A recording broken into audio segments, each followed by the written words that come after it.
초등학생에게 시험을 치르게 되었습니다.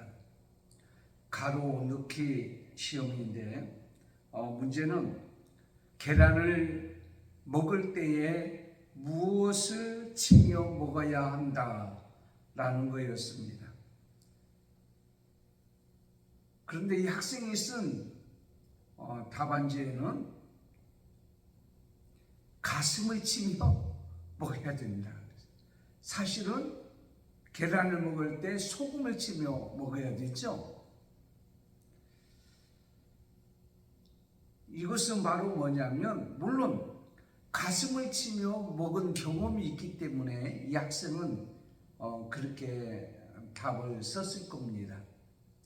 틀렸다고 말할 수는 없지만 선생님께서 이 시험 문제를 낸 의도를 이 학생은 알지 못했기 때문에 오답으로 처리할 수밖에 없었습니다. 학생들이 좋은 성적을 거두기 위해서는 선생님이나 교수가 이 출제한 시험의 의도를 알아야 됩니다. 우리 인생도 마찬가지입니다. 어떤 문제나 어떤 사건이 일어났을 때에 왜 이런 일이 일어나는가? 왜 하나님께서 이런 일들을 허락하는가에 대한 하나님의 뜻을 알아야만이 우리가 이 땅에서 어렵고 힘들고 문제가 있고 불행한 사건 속에서도 잘 극복하며 살아갈 수 있다고 믿습니다. 어제 산불로 인해서 많은 사람들이 집을 떠났고 재산을 잃고 또 생명까지 잃은 소방대원이나 공무원이나 수고하고 애쓴 사람들의 모습을 우리는 보았습니다. 전혀 예상치 못한 일들로 인해서 요즘에 많은 불행한 사건들이 우리가 일어나는 것을 보게 됩니다. 누가복음 12장에 보면 하나님께서 어떤 사건이나 어떤 일어난 일을 보고 시대를 잘 판단하고 분별하고 그리고 인간들끼리 서로 화해하면서 이 땅에 살아가기를 원하는 것이 하나님이 원하는 것이라 이렇게 말씀하고 계십니다. 그래서 오늘 본 말씀 누가복음 13장 1절에서 5절까지 있는 말씀을 보면 이어서 말씀하는 그 말씀 속에 어떤 불행한 일, 불행한 사건 앞에서 우리의 성도들은 어떤 반응을 해야 할 것인가? 요즘에 일어나는 모든 일들을 바라보면서 우리 하나님의 백성들은, 성도들은 어떤 반응을 해야 되고 어떻게 살아야 할 것인가에 대해서 오늘 우리에게 가르쳐 주고 계십니다.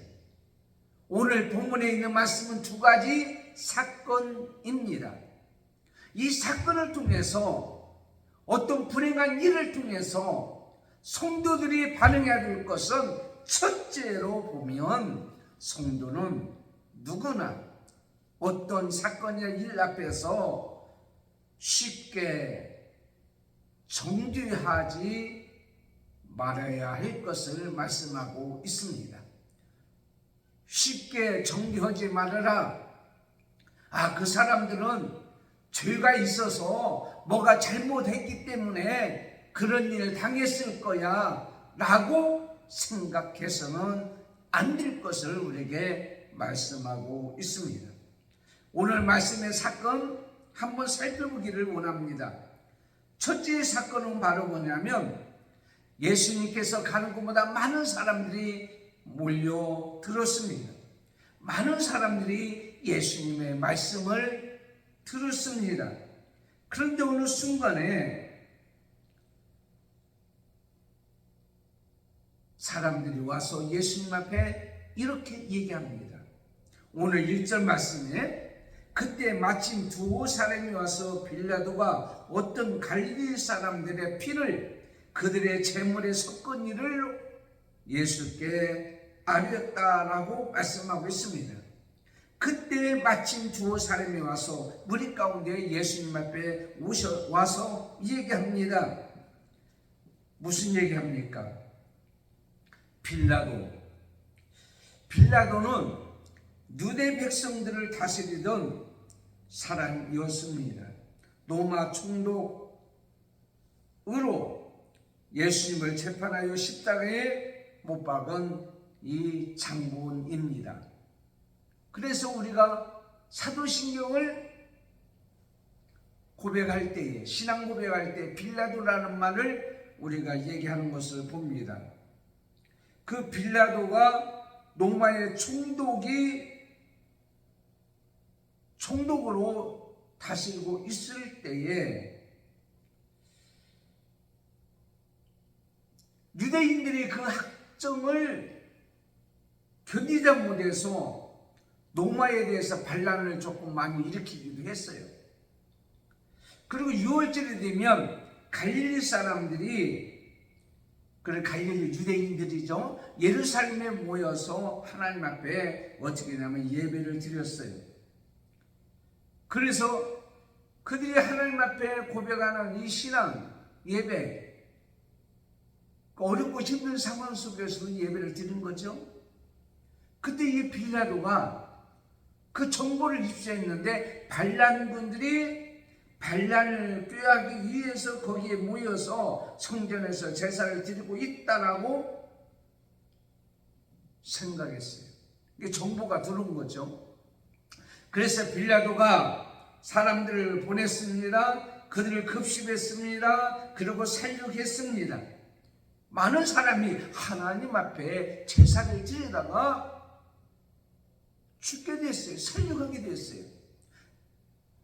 역사가 요세푸스라는 사람의 기록에 의하면 이 6월절 제사 때에는 한 3,000여 명이 모여서 하나님 앞에 예배를 드리는데 그 모든 사람들이 짐승처럼 살육을 당했다.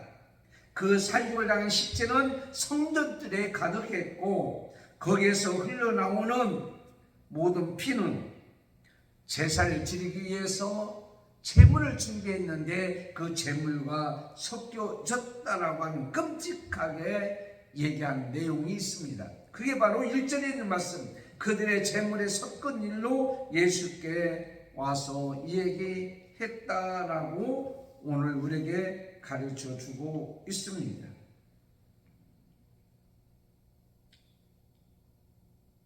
자, 이 사건을 통해서 우리가 무엇을 알 수 있냐 이거예요. 사람들은 이 사건을 통해서 무조건 뭐 때문에 그러냐? 그 사람들이 죄 때문에 그런 일이 있지 않겠느냐라고 얘기하는 것을 보게 됩니다. 사실 우리가 어떤 불행한 일을 당할 때에 그 죄를 많이 있어서 그래. 교회 요즘 안 나오더니 아이고 그런 일 당했구만. 우리가 쉽게 그렇게 얘기하잖아요. 비행기 추락하거나 바다에 배가 침몰하거나 산불이 나서 사람들이 세상을 떠나거나 그런 어떤 이 불행한 일 사건 앞에서 욥기서 22장에 보면 하나님이 너를 책망하시며 너를 신문하심이 너의 경건함 때문이냐? 엘리바스가 욥한테 이렇게 얘기합니다. 욥기서 22장 5절에 내 악이 크지 아니하냐? 내 죄악의 끝이 없느니라. 욥이 고통을 당하고 어려움을 당하는 것이 악이 크고 죄가 있기 때문이라고 엘리바스가 욥에게 얘기한 거죠. 그게 맞습니까? 근데 사실 유대인들의 생각이, 전통적인 생각이 바로 그런 생각이었어요. 이때 예수님께서 한 사건을 얘기합니다. 그게 4절에 있는 말씀이에요. 실로암에서 망대가 무너져 치어 죽은 18사람이 예루살렘에 거한 다른 사람보다 죄가 더 있는 줄 아느냐.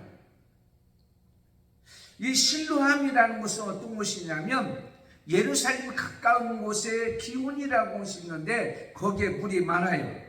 그래서 그 물을 예루살렘 성 안으로 끌어다가 저장한 곳이 바로 뭐냐면 실로암이에요. 그래서 그걸 지키기 위해서 망대를 세웠는데 망대 위에서 이 직임을 잘 감당하다가 또 근처에 있는 사람들이 그 망대가 무너져서 18명이 세상을 떠났어요. 근데 그 사람들이 죄가 많아서 그랬느냐? 예수님께서 그렇게 오늘 말씀하고 있습니다. 아니, 망대를 지키다가 그것이 무너져 죽었는데 그 사람들이 어떤 잘못 나쁜 일을 하다가 죄를 당한 거예요? 벌을 받은 거예요? 라고 생각합니까? 도둑질하다가 남한테 정말 해를 끼치려다가 그들이 해를 당한 것은 아니잖아요. 근데 예수님께서 말씀하기를 다른 모든 사람보다 죄가 더 있어서 그랬느냐라고 말씀하는 거예요. 그러니까 자연적인 어떤 이런 사건 또한 인위적으로 갈릴 사람들이 예루살렘에서 하나님 앞에 제사를 드리고 요즘 말로 하면 예배를 드리고 있는데 교회에서 살육이 일어났단 말이에요. 이런 일을 바라보고 사람들이 말하기를 쉽게 심판을 당해서 그런 거야, 죄 때문에 라고 얘기하고 있다고 하는 사실입니다. 여러분, 이 세상을 사는 모든 사람은 불행한 일을 당할 수가 있어요. 불행한 일을 만날 수가 있어요. 그런데 보면 누가복음 21장 20절에 보면 예수님께서 오실 때에 환난과 진노가 임하게 되는 거예요. 망대가 무너져서 사람들이 죽은 것뿐 아니라 예배를 드리다가 살육당한 사람들이 다 나쁜 사람들이기 때문에 죄가 있었기 때문에 그랬다. 불행한 일을 당한 사람들은 죄가 있어서, 그러면 그 불행한 일을 당하지 아니한 사람은 죄가 없어서 그랬느냐? 아니라는 거예요. 거기서 피하여 살아난 사람 중에도 죄가 있는 사람이 있고 없는 사람도 있고 그 안에 죽은 사람도 죄가 있어서도 그렇고 죄가 없어서도 그렇다라는 거예요. 그러면서 예수님께서 이런 말씀이 요한복음 8장 10절에 예수께서 일어나서 여자 위에 아무도 없는 것을 보시고 가늠하다 현장에서 붙잡힌 여자에게 나도 너를 정죄하지 아니한다. 예수님도 함부로 정죄하지 않는다. 그 말은 뭡니까? 불행한 일을 만났을 때 함부로 하지 말고 하나님께서 무슨 뜻이 있겠지. 요한복음 9장 2절에 제자들이 예수님 앞에 왔습니다. 한 아이가 맹인이 되었습니다. 근데 이것은 누구의 죄 때문에 그렇습니까? 부모의 죄입니까? 이 아이의 죄입니까? 예수님께서 말씀하시기를 하나님이 행하신 일을 나타내시고자 함이라 라고 말씀하는 내용을 보게 됩니다. 여러분, 몸이 아프신 분 있잖아요. 또 수술 받으신 분 있잖아요. 요즘에 참 암이 많이 발생하고 있는데 그 암에 걸려서 고통당하는 사람도 있는데 그 사람들이 죄가 많아서 라고 쉽게 정죄하지 말라는 거예요. 난 불행한 일을 보고 오히려 이해를 해주고 격려해주고 예수님같이 함부로 정죄하지 말고 하나님이 뭔가 뜻이 있어요. 하나님이 행하시는 일이 뭐가 있어요. 라고 생각하고 얘기해야 된다는 거예요. 두 번째는 성도는 이 불행한 일 앞에서 누구나 시한부 존재라는 것을 알고 반응해야 되는 거예요. 인위적인 사건이든 자연적인 사건이든 간에 사람들이 세상을 떠났습니다. 죽었습니다. 그 죽은 사건을 보고 우리는 뭐냐? 이 세상에 살아갈 때 누구나 인간은 죽는다. 끝날 때가 온다. 생명이 끝나는 날짜와 시간, 장소, 방법이 다를 뿐 인간은 누구나 시한부 인생이다라는 사실을 우리는 알아야 돼요. 어떤 사람은 사건, 사고로, 교통사고로 몸이 아파서 병에 걸려 세상을 떠나고 있는 사람이 있어요. 어려서 세상을 떠난 사람이 있고 나이가 100수가 가까이 그 세상을 떠나는 사람도 있어요. 전쟁으로 인해서 죽은 사람도 있습니다. 어떤 이전 화산으로 인해서, 어제 산불로 인해서, 또한 비행기가 추락함으로 말미암아 재난을 당하고 사건 사고를 당하는 것이 우리 이 세상에 살아가는 데 있어서 누구나 당할 수가 있어요. 그걸로 세상을 떠날 수도 있어요. 죽을 수 있어요. 그걸 보고 우리는 바로 뭐냐? 시한부 인생이라는 것을 우리는 깨닫고 알고 반응해야 된다는 거예요.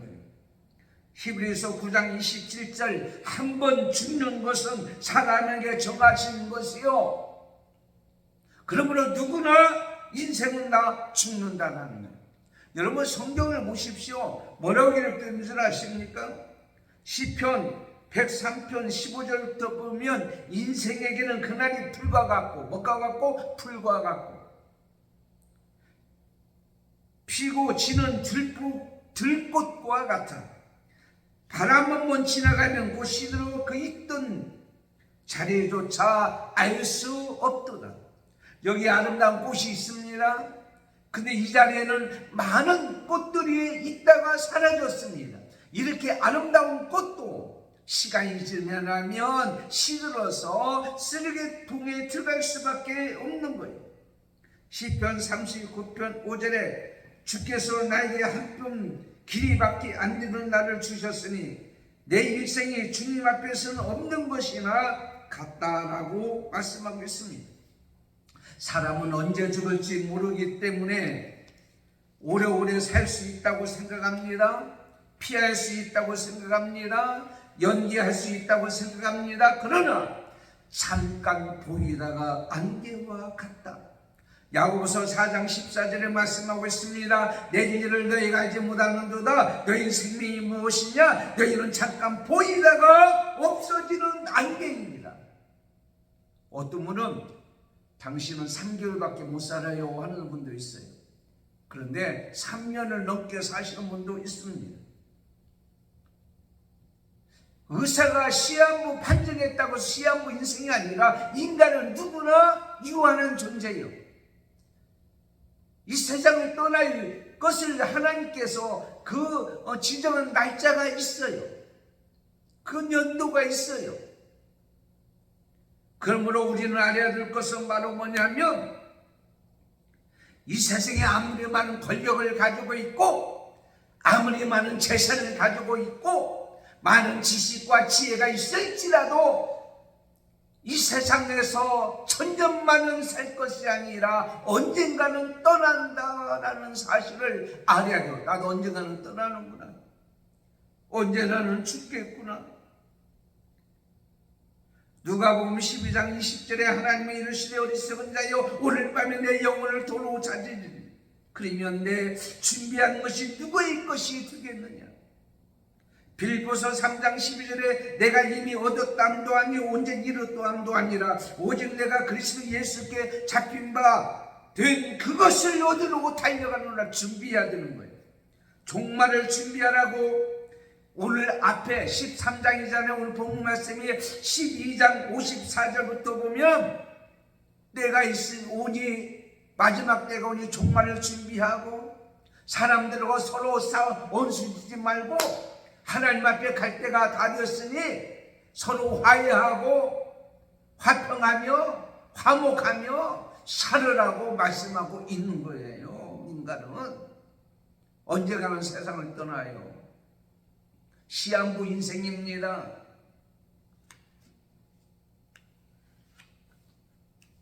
세 번째는 성도는 회개하는 기회가 있다는 것을 알으라고 말씀하고 있어요. 세상 사람들은 사람이 죽고 살고 비행기가 떨어져서 산불로 세상을 떠나는, 그리고 목숨을 잃는 이 모든 사건을 보고 어떤 반응을 하는지 우리는 알잖아요. 관심도 없어요. 그 사람 인생이니까 그렇게 갔다. 근데 오늘 우리에게 주시는 말씀은 분명히 말씀하고 있습니다. 회개에 대해서 말씀하고 있습니다. 자신을 돌아보기를 원하고 있습니다. 하나님께서 우리에게 말씀하십니다. 영적과 육적인 삶을 완전히 바꾸는 것이 바로 뭐요? 회개라는 말이에요. 삶을 바꾸는 거예요. 생각을 바꾸는 거예요. 하는 일을 바꾸는 거예요.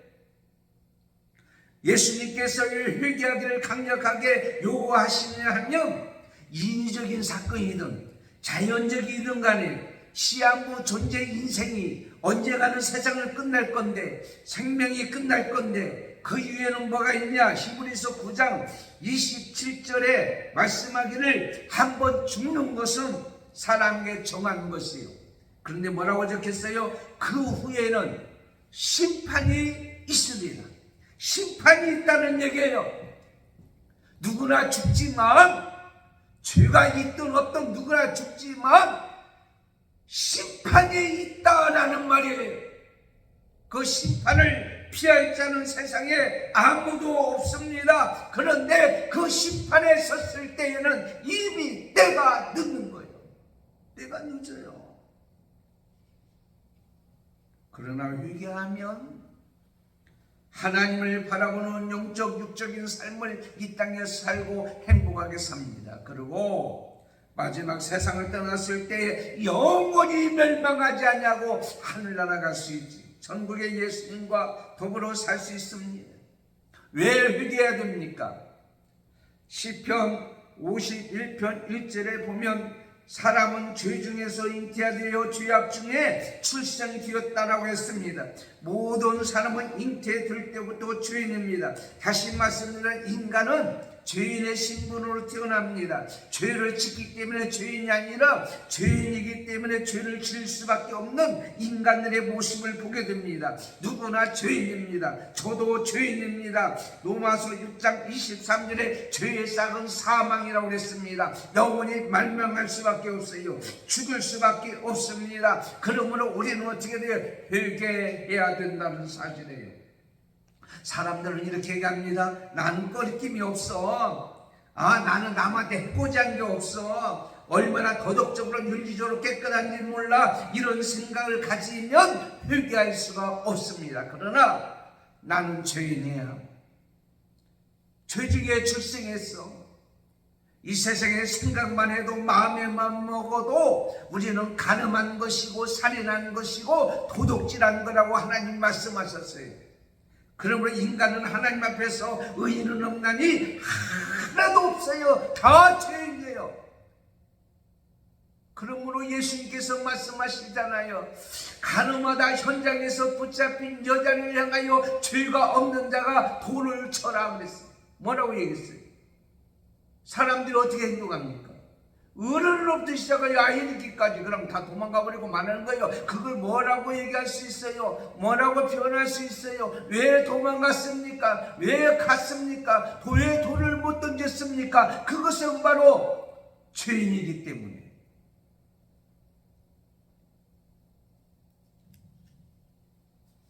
그러므로 우리는요, 내가 죄인인 것을 먼저 인정하는 거예요. 고백하는 거예요. 그럴 때 우리는 회개하는 거예요. 그러므로 회개할 때는요, 잘못했습니다 뉘우치는 것이 아니라 예수님께서 나를 위하여 십자가에 돌아가심으로 말미암아 그 죄로 말미암아 내가 용서받고 깨끗이 씻음 받았다고 하는 것을 믿어야 되기 때문에 하나님께서 요한복음 3장 16절에 하나님이 세상을 이처럼 사랑하사 독생자를 주셨습니다. 예수님이 오셨습니다. 십자가에 돌아가셔서 사랑의 확증을 하셨습니다. 그 예수님을 믿음으로 말미암아 우리는 어떻게 해요? 구원을 받는 역사가 있는 거예요. 하나님 앞에서 서면 기회가 없습니다. 영원한 심판을 받을 수밖에 없습니다. 그러나 나를 위하여 십자가에 돌아가신 예수 그리스도 그분을 믿음으로 말미암아 우리는 영원히 살 수가 있습니다. 그분은 내가 곧 길이요 진리요 생명이라고 말씀하고 있습니다.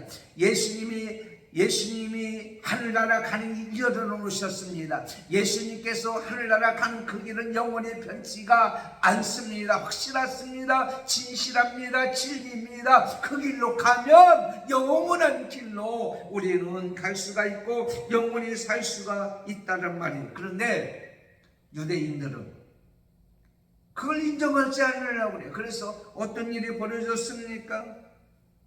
죄인이란 사실을 고백하지 아니하고 세례 요한 회개라고 했던 세례 요한을 어떻게 했어요? 목배에 죽게 만들었던 것을 보게 됩니다. 회개하라고 하는 예수님도 미워했다라고 하는 사실입니다. 인간은 죄인이라고 분명히 말씀했습니다. 죄를 뉘우치는 것만으로 끝나지 않는다고 말씀했습니다. 아이고 내가 잘못했네. 뉘우쳤던 가는 유다는 회개하지 아니했습니다. 그러나 다구는 소리에 뉘우쳤던 베드로는 회개하고 그 삶을 바꿨단 말이에요. 이것이 우리에는 매우 중요해요. 죄 용서를 받은 자는 받은 자답게 어떻게 해요? 이 세상을 살아야 돼요. 나를 위하여 십자가에 들어가신 그분 앞에 우리는 회개하고 자복하고 예수의 이름으로만 구원받는다는 사실을 우리는 알고 믿고 나가야 되는 거예요. 오늘 말씀 뭐라고 적혔어요? 너희를 많이 회개하지 아니하면 다 이와 같이 망하리라. 회개해야 됩니다. 회개하고 깨닫고 삶을 바꿔야 됩니다. 하나님은 긍휼히 여기시기 때문에 우리가 어떻게 해요? 우리에게 용서해 주시고 받아주시는 것을 보게 됩니다. 베드로후서 3장 9절에 주의 약속은 어떤 일들이 더디다고 생각하는 것 같이 더디는 것이 아니라 오직 주께서 내일을 대해 오래 참으사 아무도 멸망하지 아니하고 다 회개하기에 이르기를 원하노라 그랬어요. 다 회개하기를 원하노라. 하나님이 경고하십니다. 여러분 아시잖아요. 우리가 일제 36년 동안 얼마나 고생했어요. 우리 힘으로 우리가 살아날 수 있었습니까? 일본으로부터 벗어날 수가 있었습니까? 거기에다 짝짝꿍해서 거기에 빌집도 살았던 우리의 모습을 보잖아요. 참 비참한 거죠. 여러분 잊지는 말아야 돼요. 용서는 할 수 있어도. 그런데 제2차 세계대전 때에 미국의 히로시마에 삐라가 뿌려졌습니다. 시민에게 경고한다. 모든 시민은 8월 6일 아침 00시까지 50리 밖으로 대피하라고 그랬어요. 그 경고를 보고 사람들이 삐라를 보고 짐을 싸서 대피한 사람이 있거나 웃기지 말라. 지금 일본이 얼마나 강국인데 전 세계를 지금 지배하는 나라인데. 그리고 피하지 않은 사람은 1945년 8월 6일 아침 서쪽에서 날아온 비행기가 뭘 하나 떨어지고 갔는데 그것이 조금가 있다가 폭음과 덮어서 죽음의 구름이 시를 다 덮게 되었어요. 30여 명이 죽임을 당했습니다. 많은 사람이 핍박으로 인해서 어려움을 당했던 도시가 되었다고 하는 것입니다. 하나님께서 우리에게 경고하고 있습니다. 오늘 주시는 하나님 말씀, 목사가 선포하는 하나님 말씀을 통하여 경고하고 있습니다. 어떤 사건을 통해서, 불행한 사건을 통해서 우리에게 경고하고 있습니다. 우리가 생명을 떠나기 전에, 우리가 어떤 일을 당하기 전에, 어떤 고통의 일을 당하기 전에 미리 준비하고, 그 준비는 뭐냐? 하나님 앞에 회개하는 것입니다. 삶을 돌이키는 거예요. 정신을 차리고 새롭게 살아가는 그런 것들을 우리는 보게 됩니다. 코로나 때에 많은 사람이 세상을 떠났습니다.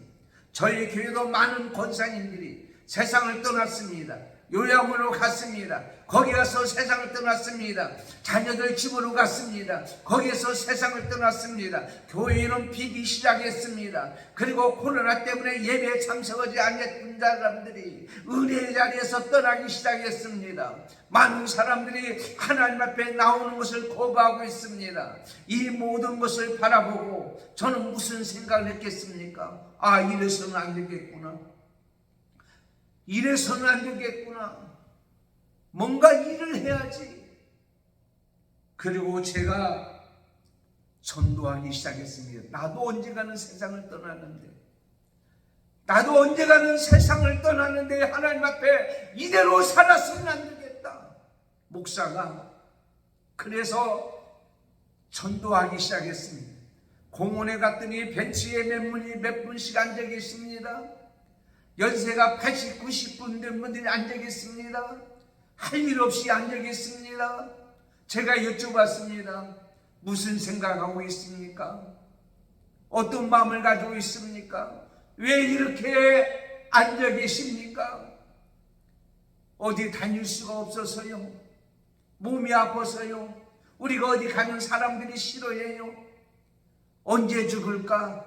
죽을 날만 기다리고 있다고 하는 사실에 가슴이 아프기 시작했습니다. 저분들이 얼마 있지 않으면 세상을 떠나는데, 우리 권사님들 보니까 세상을 떠났는데, 떠나기 전에 저분들이 믿는 사람도 있어요, 믿지 않는 사람들이 있어요. 저들을 하나님께서 사랑하여 주셔서 마지막 때까지 저렇게 인생을 맞춰서는 안 되겠다. 할 일이 있다. 어르신들, 우리 여기서 예배 드립시다. 옛날에 열심히 예배 드렸잖아요. 열심히 신앙생활 했잖아요. 그리고 예수 믿지 않냐면 지옥 가잖아요. 그러나 예수님 믿고 회개하고 하나님 믿으면 천국 가고요. 이 땅에서 기쁨과 감사 속에 우리가 살 수 있잖아요. 우리 예배 드립시다. 그러기 시작한 것이 거기에 광약교회를 세우고 그 공원에서 예배를 드리는데 놀라지 마십시오. 지난주에 30명 가까이 오셨어요. 어제 토요일날 예배를 드리기 때문에. 그 추운 겨울날 토요일날에 예배 드리는데 그 공원에서 난방이 되지 않냐는 찬바람이 오고 눈보라가 튀는 그곳에서도 한 주도 빠지지 않냐고 우리는 하나님 앞에 예배드렸습니다. 하나님 경고의 메시지를 받고 가만히 있을 수 없어서 마지막같이 우리의 성도는 하나님 앞에 예배하고 감사하는 존재라는 사실, 살려줬기 때문에 그냥 이 세상을 마치는 것이 아니라 할 일이 있다고 하는 존재라는 사실에 우리는 깨닫고 알아야 될 줄 믿습니다. 하나님은 사랑과 공의로 모든 것을 다스립니다. 신명기 28장 1절에 있는 말씀같이 말씀에 순종하면 복을 받고 순종하지 아니하면 징벌을 받는 것은 분명합니다. 민수기 16장에 있는 말씀같이 모세와 아론을 원망했던 고라 자손들은 지진이 나서 다 그 속에 던짐을 받았습니다. 깨닫지 아니했을 때는 전염병으로 인해서 연병으로 인해서 14,700명이 세상을 떠났습니다. 그럼에도 불구하고 그들이 깨닫지 아니할 때에 하나님께서는 계속 징계하기 시작했습니다. 악한 자들을 도구로 징계합니다. 그런데 하나님께서는 뭐라고 말씀하시는 거예요? 많은 사람들이 깨닫고 돌아오기를 원합니다. 어떤 일을 통해서 하나님께서 하시는 일이 원하기를 원합니다. 돌아오기를 원합니다. 이것이 하나님이 원하는 거예요. 빨리 돌아오기를 원합니다. 그런데 중요한 것은 바로 뭐냐면 하나님께서는 이 모든 것을 통해서 로마서 8장 28절에 우리가 알거니와 하나님을 사랑하는 자 그 뜻대로 부르심을 모든 자들에게는 합력하여 뭘 이룬다? 선을 이룬다고 말씀하고 있습니다. 여러분, 그 일을 통해서 하나님께서는요 우리가 망하지 아니하고 살아나기를 원합니다. 그러면서 베드로전서 4장 7절에 있는 말씀같이 만물의 마지막이 가까이 왔으니 그러므로 정신을 차리고 근신하여 기도하며 서로 사랑하라고 말씀하고 있습니다. 로마서 12장 15절에 즐거워하는 자들과 함께 즐거워하고 우는 자와 함께 울라라고 말씀하고 있습니다. 다시 말씀드리자면 서로 이해해주고 격려해주고 사랑해주고 이 땅에서 어렵고 힘든 사람을 베풀어주고 연약한 자를 위해서 병든 자를 위해서 빈약한 자를 위해서 기도하면 그 기도가 내 품으로 돌아온다고 그랬어요. 오히려 하나님께서 우리에게 복받기 위해서 우리에게 은혜 베풀기 위해서 그들을 만들어 놓으신 거예요. 그들을 위해서 기도하면 그 기도가 내 품으로 돌아와요. 연약한 자를 도와주면 그것이 나에게 돌아오는 거예요. 그분을 위한 것이지만 결국 우리를 위한 거예요. 우리 자신을 위한 거예요. 성도를 위한 것이. 예수를 믿든지 믿지 아니하든지 간에 저는 복음을 전합니다. 언젠가는 돌아올 것입니다. 언젠가는 하나님 앞에 돌아올 거니까. 예수 믿고 천국 가는 백성이 될 것이니까. 그렇게 하지 아니한다고 할지라도 우리가 행한 일이 헛되지 않냐고 결국 우리에게 어떻게 해요? 돌아오는 복이 되어진다고 하는 사실입니다. 하나님의 본심은 뭡니까? 하나님은 예레미야 3장 33절에 주께서 인생으로 고생하게 하시며 근심하게 하시면 본심이 아니다 라는 거예요.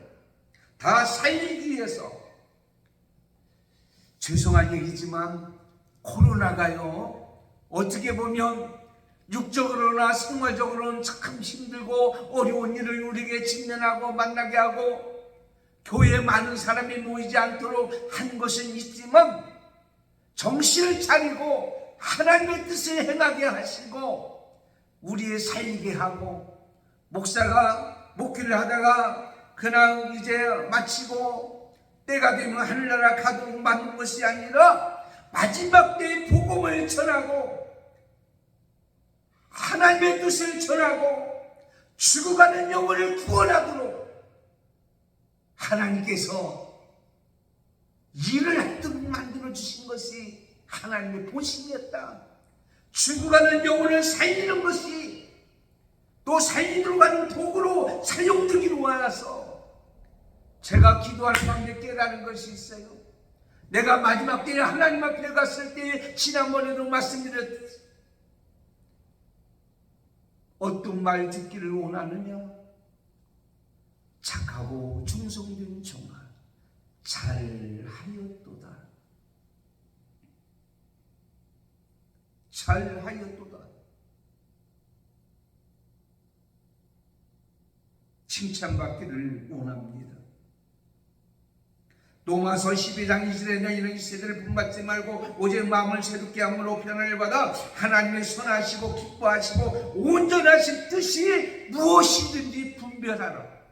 무엇인지 분별하도록 하라. 깨닫게 되었습니다. 아하, 죽어가는 영혼, 얼마 짓지 않으면 세상을 떠난 영혼을 구원하는 것이 마지막에 사명이지 않느냐. 우리가 해야 할 일이 아니냐. 지금 불행한 일을 당한 가족이 있습니다. 불행한 일을 당한 사람이 있습니다. 몸이 아파서 병든 사람이 있습니다. 고통 가운데 있는 사람들이 있습니다. 아버지 하나님의 은혜를 깨닫지 못하고 방탕한 사람들이 있습니다. 나라 민족이 지금 혼란과 혼돈 속에 있습니다. 우리의 자녀들과 자손들과 남편과 아내와 여러 가지 이유로 인해서 고통과 고난 가운데 있는 사람들이 있습니다. 이 모든 일을 바라보고 우리의 성도들은 오늘 우리에게 주시는 이 말씀같이 함부로 정죄하거나 판단하지 말고 우리도 언젠가는 그런 일을 당할 수가 있다. 그 일을 피할 수가 없다. 그러므로 살아있을 때 우리는 삶을 돌이켜서 새로운 삶을 살잔 말이에요. 그런 고통을 당하기 전에 이 땅에서 새로운 삶을 살도록 하나님께서 허락하신 일이라. 그 새로운 존재로 살아있음에 감사하고, 깨닫게 있음에 감사하고, 일할 수 있음에 감사하고, 이 땅의 마지막 때에 아름답게 살아가는 저와 여러분 되시기를 예수님의 이름으로 축원합니다. 기도합니다. 하나님, 세상에 많은 일들이 있습니다. 불행한 일, 사건, 사고, 고난, 고통, 문제, 속상한 일, 몸이 아파서 힘들어하고 고통스러운 일을 당하는 이 모든 일을 바라보고 우리 자신을 돌아보기를 원합니다. 우리도 언젠가는 그런 일을 당할 수도 있습니다.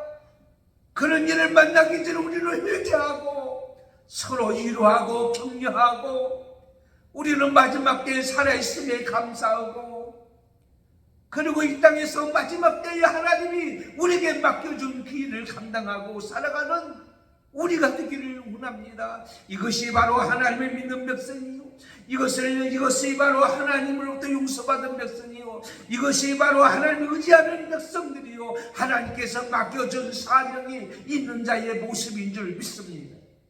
오늘도 의리하는 은혜 가운데 이 나라의 민족을 위해서 기도하고, 하나님께서 우리나라의 민족 망하게 하는 것이 하나님의 본심이 아니에요. 다 살려주고 하나님을 의지하도록, 새롭게 하도록 만들어 주실 줄 믿고 감사하며 살아가는 우리가 되게 해 주시옵소서. 예수님의 이름으로 기도드리옵나이다. 아멘. 기도하겠습니다. 지금은 우리 주 예수 그리스도의 은혜와 하나님 아버지의 원하신 사랑하심과 성령님의 감동 감화 교통인도 충만하시니, 불행한 일을 당하거나 어려운 일을 당하거나 몸이 아프거나 고통스러운 일을 당하는 일들을 바라보면서, 또한 그런 일을 당한 모든 자들은 오늘 말씀같이 성도의 반응을 하며 살아가기를 원하는 우리의 모습 아름다운 생에 하나님의 뜻을 알아 이 땅에서 마지막까지 하나님의 뜻을 이루며 살아가기를 원하는 저희들 머리에 가정과 자녀들과 자손들과 성도들과, 그리고 한맘교회와 광야교회와 그리고 예배드리는 모든 주의 백성들 머리 위에 지금부터 영원토록 함께 있을지어다. 아멘.